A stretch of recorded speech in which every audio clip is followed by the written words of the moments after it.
जय हिंद साथियों। तो एसएससी जीडी का जो फिजिकल है वो अभी तक है वो आपके पास में इसकी जानकारी है वो नहीं पहुंची होगी कि आपका फिजिकल है वो अपना ट्रैक पर होगा या फिर है वो रोड पर होगा। जो पिछली बार फिजिकल कराए गए थे वो अपने रोड पर करवाए गए थे और इस बार जो है वो जानकारी निकल के आ रही है कि आपका फिजिकल है वो ट्रैक पर होगा यानी ग्राउंड के अंदर होगा। जो एक जानकारी ये भी निकल के आ रही थी, सभी यूट्यूब के ऊपर ये हंगामा मचा हुआ था कि ये फिजिकल है वो आरएफडी के द्वारा है वो होगा, यानी आपके पाँव या छाती के यानी सीने के ऊपर है वो आपकी चिप लगाई जाएगी, उसके आधार पर आपका फिजिकल होगा। चारों ओर है वो कैमरे लगेंगे, ये निर्धारित हुआ था। पीछे वो नोटिस आया था, सभी यूट्यूबर ने इस चीज़ पर हंगामा मचाया हुआ था। बट मैं आपको बता दूं मेरे भाइयों, अभी तक आपको मैं ये न्यूज़ मिल रही है कि आपका फिजिकल है वो ग्राउंड के अंदर है वो नहीं होगा, यानी अभी आपका फिजिकल है वो ग्राउंड के अंदर नहीं होगा। इस चीज़ की अभी जानकारी निकल के आ रही है। और आपका फिजिकल है वो कौन लेने वाली है, क्या आईटीबीपी लेगी या फिर है वो सीआरपीएफ लेगी। तो इसके बारे में मैं कन्फर्म बता दूं आपको कि पीछे ये भी निर्धारित हुआ था, लास्ट अपना नोटिस आया था एसएससी को लेकर, एसएससी की जितनी भी जानकारी एसएससी रिजल्ट को लेकर वो अपना नोटिस आया था आईटीबीपी को लेकर, यानी आईटीबीपी है वो लास्ट अपना नोटिस जारी किया था एसएससी जीडी के रिजल्ट के आधार पर।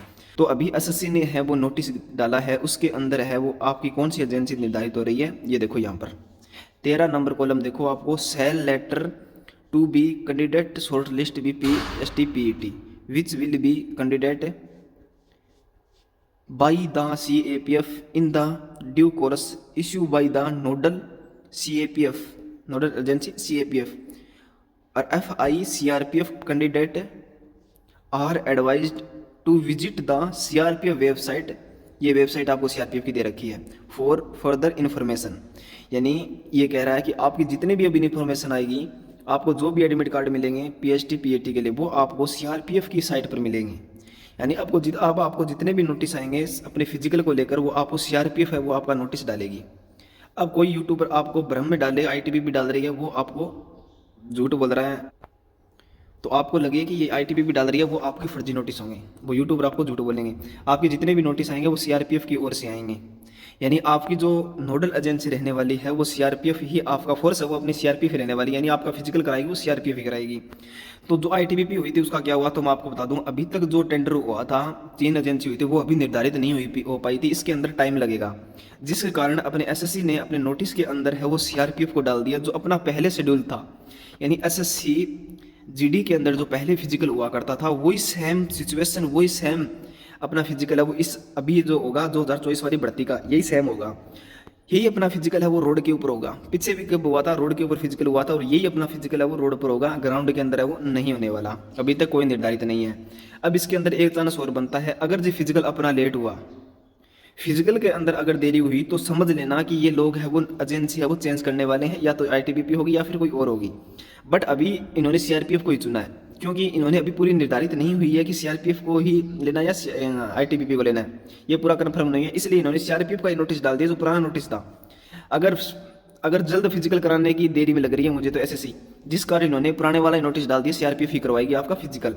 इसका मतलब यही है जिस भाई ने अभी तक अपना एग्जाम क्लियर कर दिया है, लिस्ट के अंदर नाम आ गया है, तो वो अपनी रेस की तैयारी स्टार्ट कर दें। इस भ्रम में ना रहें कि आपका फिजिकल है वो चिप लगाकर होगा, ग्राउंड के अंदर होगा, ये बिल्कुल भी नहीं होने वाला। जो कंडीशन पहले रही थी पिछली भर्ती के अंदर वही कंडीशन है वो इस बार रहने वाली है, वही सेम सिचुएशन रहेगी आपकी।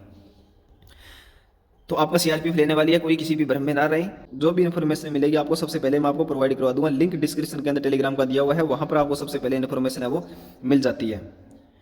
तो मेरे भाइयों अभी ये कुछ लोग सोच में पड़े हुए हैं कि फिजिकल की तैयारी करें या ना करें, तो मैं बता दूंगा आपको, अगर जो फिजिकल जल्द से जल्द हुआ तो किसी भाई के अगर 2 नंबर या 4 नंबर तक फालतू है, 2 नंबर तो रहने दो, अगर 4 से ज़्यादा है किसी के, वही अपनी फिजिकल की तैयारी स्टार्ट करें, क्योंकि अभी आगे अगली भर्ती भी आ चुकी है। अगर 1 या 2 नंबर किसी भाई के फालतू है तो वो अपनी फिजिकल की तैयारी यहाँ पर ना करे, अपना टाइम बर्बाद ना करे मेरे भाई यहाँ पर 1-2 नंबर वाले, क्योंकि इसका सिलेक्शन है वो 1-2 नंबर वाले का नहीं होने वाला। किसी को ये लगता है कि मैं फ़िज़िकल दे के आऊँ और मेडिकल में देखूँ तो वो भाई तैयारी कर सकते हैं, क्योंकि फ़िज़िकल देने के बाद में आपको पता लग जाएगा। पर आपका मेडिकल के लिए नाम आना तो बहुत ही कम चांस है। बाकी आप है वो फ़िज़िकल देना चाहते हैं, देख सकते हैं, तो आप यहाँ पर है वो देख सकते हैं, बाकी सिलेक्शन तो है वो नहीं होने वाला। आरडब्ल्यू वाले ने भी ये डाटा दिया था कि 27 बंदे बताए थे, कितने बंदे बताए थे 160 प्लस वाले, इतने बंदे तो 160 प्लस वाले हैं। अब आप सोच सकते हो, अब एसएसएफ की मेरिट बता रहे हैं वो 159 पॉइंट कुछ है वो मिलने वाली है, ये बता रहे हैं। हो सकता है 160 के ऊपर आपकी एसएसएफ की मेरिट लग जाए, बाकी 155 से नीचे कोई उम्मीद नहीं है एसएसएफ की मेरिट लगने की। तो एक दो नंबर फालतू है तो वो भाई में अपना टाइम बर्बाद ना करें, अपनी अगली भर्ती की तैयारी करें। अगर मैं मेरे अनुमान तो यही है कि कम से कम मेरिट बढ़ेगी तो आपके 6-7 नंबर से ज़्यादा ही बढ़ेगी, इससे कम मेरिट नहीं बढ़ने वाली। राजस्थान जितने रेड जोन वाले आते हैं उसके लिए बता रहा हूँ, बॉर्डर डिस्ट्रिक्ट वाले की तो मेरिट कमी बढ़ेगी। मैंने पहले ही बताया था, अगर किसी भाई के राजस्थान को छोड़कर जितने भी बॉर्डर डिस्ट्रिक्ट आ रहे हैं उसके अगर 100 नंबर है तो भी उसका सिलेक्शन है वो हो जाएगा। यही हुआ है, ये कट ऑफ है वो बॉर्डर डिस्ट्रिक्ट की रही है। तो उम्मीद करता हूँ कि समझ में आ गया होगा दोस्तों। जय हिंद दोस्तों, मिलते हैं अगली वीडियो में।